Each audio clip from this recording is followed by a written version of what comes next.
सोमवार व्रत कथा। श्रावण सोमवार की कथा के अनुसार अमरपुर नगर में एक धनी व्यापारी रहता था। दूर दूर तक उसका व्यापार फैला हुआ था। नगर में उस व्यापारी का सभी लोग मान सम्मान करते थे।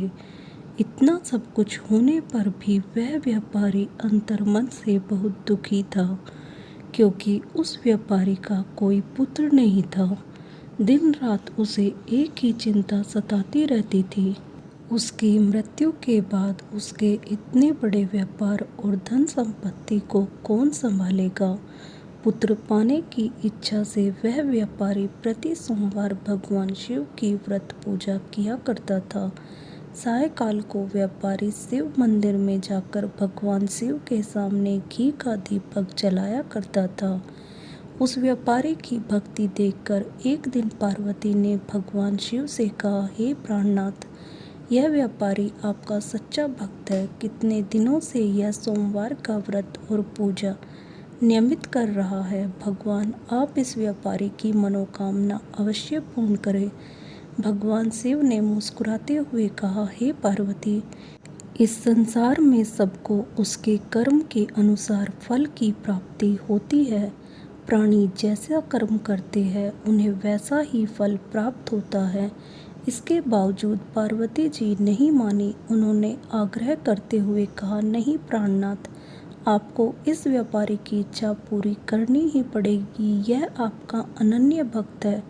प्रति सोमवार आपका विधिवत व्रत रखता है और पूजा अर्चना के बाद आपको भोग लगाकर एक समय भोजन ग्रहण करता है। आपको इसे पुत्र प्राप्ति का वरदान देना ही होगा। पार्वती का इतना आग्रह देखकर भगवान शिव ने कहा, तुम्हारे आग्रह पर मैं इस व्यापारी को पुत्र प्राप्ति का वरदान दे देता हूँ, लेकिन इसका पुत्र 16 वर्ष से अधिक जीवित नहीं रहेगा। उसी रात भगवान शिव ने स्वप्न में उस व्यापारी को दर्शन देकर उसे पुत्र प्राप्ति का वरदान दिया और उसके पुत्र के 16 वर्ष तक जीवित रहने की बात भी बताई। भगवान के वरदान से व्यापारी को खुशी तो हुई, लेकिन पुत्र की अल्पायु की चिंता ने उस खुशी को नष्ट कर दिया। व्यापारी पहले की तरह सोमवार का विधिवत व्रत करता रहा। कुछ महीने पश्चात उसके घर अति सुंदर पुत्र उत्पन्न हुआ। पुत्र जन्म से व्यापारी के घर में खुशियां भर गई। बहुत धूमधाम से पुत्र जन्म का समारोह मनाया गया। व्यापारी को पुत्र जन्म की अधिक खुशी नहीं हुई, क्योंकि उसे पुत्र की अल्पायु के रहस्य का पता था। यह रहस्य घर में किसी को नहीं मालूम था। विद्वान ब्राह्मणों ने उस पुत्र का नाम अमर रखा। जब अमर 12 वर्ष का हुआ तो शिक्षा के लिए उसे वाराणसी भेजने का निश्चय हुआ। व्यापारी ने अमर के मामा दीपचंद को बुलाया और कहा कि अमर को शिक्षा प्राप्त करने के लिए वाराणसी छोड़ आओ। अमर अपने मामा के साथ शिक्षा प्राप्त करने के लिए चल दिया। रास्ते में जहाँ भी अमर और दीपचंद रात्रि विश्राम के लिए ठहरते, वहीं यज्ञ करते और ब्राह्मणों को भोजन कराते थे। लंबी यात्रा के बाद अमर और दीपचंद एक नगर में पहुँचे। उस नगर के राजा की कन्या के विवाह की खुशी में पूरे नगर को सजाया गया था। निश्चित समय पर बारात आ गई, लेकिन वर का पिता अपने बेटे के एक आंख से काने होने के कारण बहुत चिंतित था। उसे इस बात का भय सता रहा था कि राजा को इस बात का पता चलने पर कहीं वह विवाह से इनकार न कर दे, इससे उसकी बदनामी होगी। वर के पिता ने अमर को देखा तो उसके मस्तिष्क में एक विचार आया। उसने सोचा, क्यों ना इस लड़के को दूल्हा बनाकर राजकुमारी से विवाह करा दूं। विवाह के बाद इसको धन देकर विदा कर दूंगा और राजकुमारी को अपने नगर में ले जाऊंगा।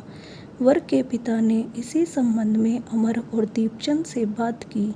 दीपचंद ने धन मिलने के लालच में वर के पिता की बात स्वीकार कर ली। अमर को दूल्हे के वस्त्र पहनाकर राजकुमारी चंद्रिका से विवाह करा दिया गया।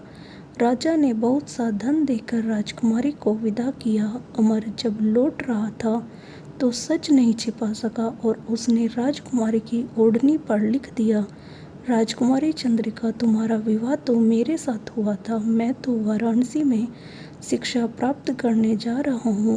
अब तुम्हें जिस नवयुवक की पत्नी बनना पड़ेगा वह कान्हा है। जब राजकुमारी ने अपनी ओढ़नी पर लिखा हुआ पढ़ा तो उसने कान्हे लड़के के साथ जाने से इनकार कर दिया। राजा ने सब बातें जानकर राजकुमारी को महल में रख लिया। उधर अमर अपने मामा दीपचंद के साथ वाराणसी पहुंच गया। अमर ने गुरुकुल में पढ़ना शुरू कर दिया। जब अमर की आयु 16 वर्ष पूरी हुई तो उसने एक यज्ञ किया। यज्ञ की समाप्ति पर ब्राह्मणों को भोजन कराया और खूब अन्न वस्त्र दान किए। रात को अमर अपने शयन कक्ष में सो गया। शिव के वरदान के अनुसार शयन अवस्था में ही अमर के प्राण पखेरु उड़ गए। सूर्योदय पर मामा अमर को मृत देखकर रोना पीटने करने लगा।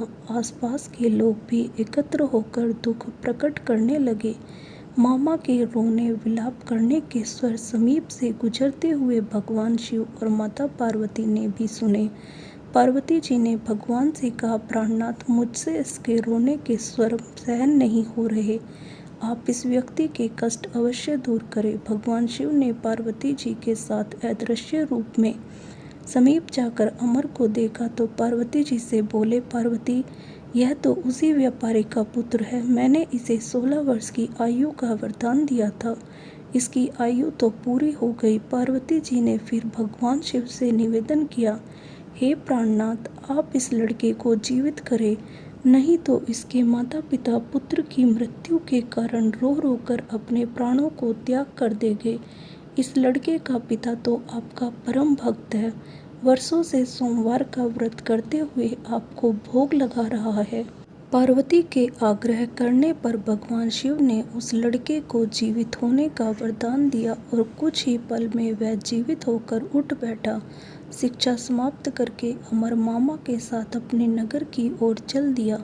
दोनों चलते हुए उसी नगर में पहुंचे जहां अमर का विवाह हुआ था। उस नगर में भी अमर ने यज्ञ का आयोजन किया। समीप से गुजरते हुए नगर के राजा ने यज्ञ का आयोजन देखा। राजा ने अमर को तुरंत पहचान लिया। यज्ञ समाप्त होने पर राजा अमर और उसके मामा को महल में ले गया और कुछ दिन उन्हें महल में रखकर बहुत सा धन वस्त्र देकर राजकुमारी के साथ विदा किया। रास्ते में सुरक्षा के लिए राजा ने बहुत से सैनिकों को भी साथ भेजा।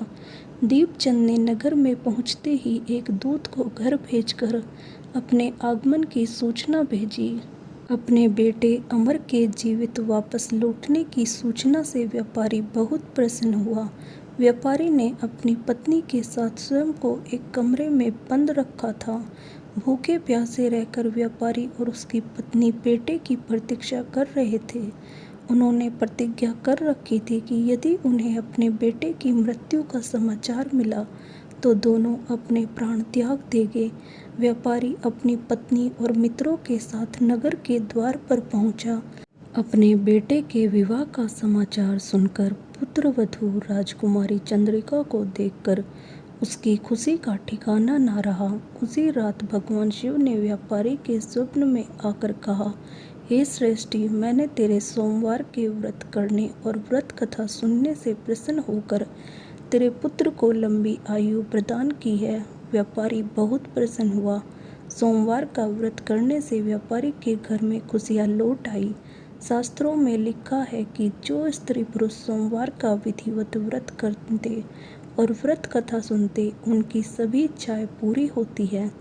दोस्तों, आपको यह कहानी कैसी लगी हमें कमेंट कर ज़रूर बताएं। अगर आपको यह कहानी अच्छी लगी तो चैनल को लाइक और सब्सक्राइब करें। धन्यवाद। बोलो हर हर महादेव।